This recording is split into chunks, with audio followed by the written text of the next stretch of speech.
I am Nicole. And I'm Rebecca from Conquer Books. Today we are talking about Fire and Blood by George R.R. Martin.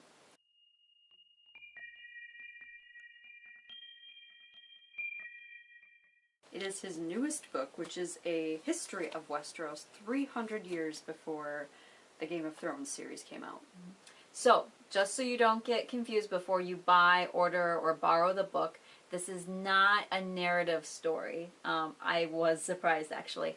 This reads from the perspective of a maester who's writing about the history of Westeros. He's writing about the Targaryens, how they came to Westeros and conquered.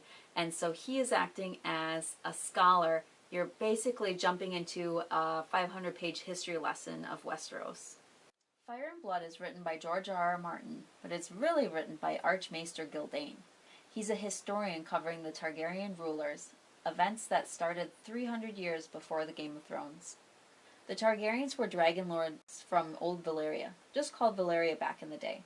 One of the Targaryens had a dream that Valyria would perish in fire, and the family moved to their stronghold on the coast of Westeros, Dragonstone. The Targaryens were the only family left with dragons. Aegon Targaryen marries his sisters Visenya and Rhaenys, in true Targaryen fashion. Together, the trio sets out to conquer Westeros, and this history is what Archmaester Gildain writes.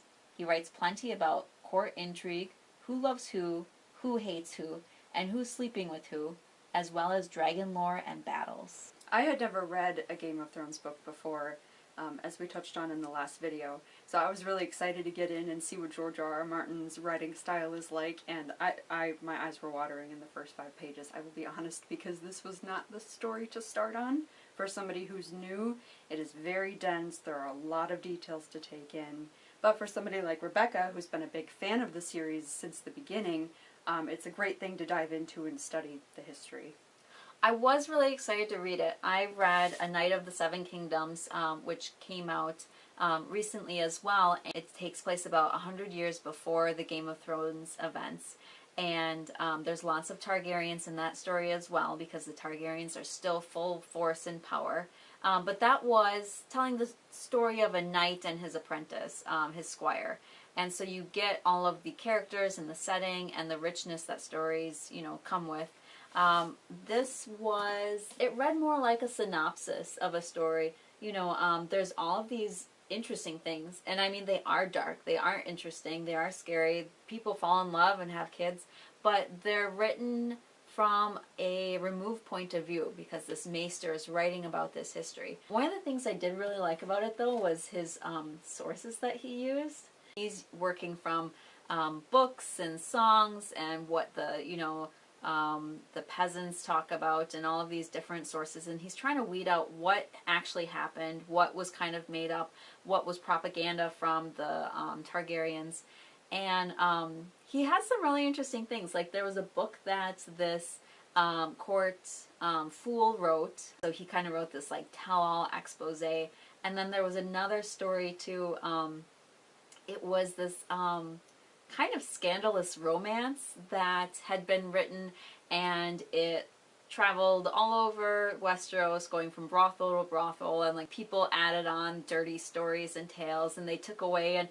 But the original source was from a woman who had interacted with the Targaryen family, and so the maester is kind of weeding through everything, trying to figure out like what was the truth and what was made up over time or lost to history.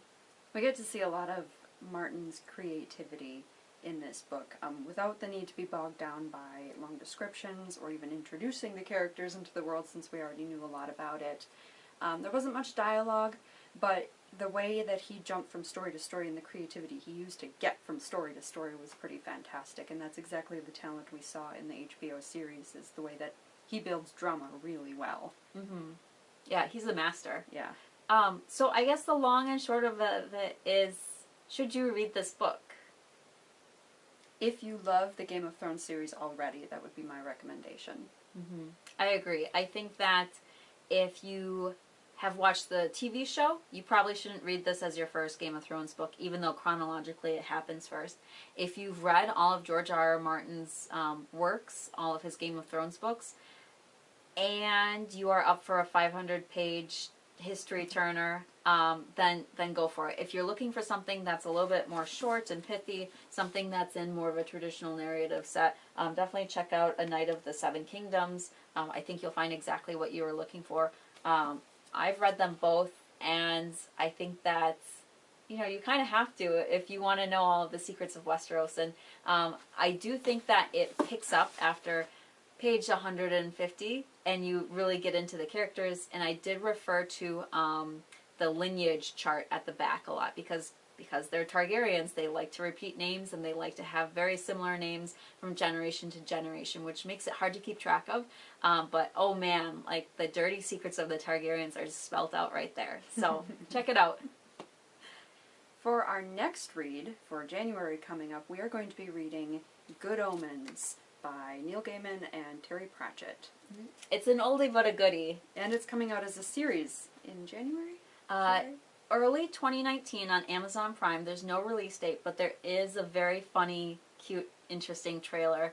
And the Amazon Prime series is going to feature Michael Sheen and David Tennant. And so, you get two wonderful authors. You get an upcoming Amazon Prime TV series about the book. So read along, join in with us. This will be fun. Bye.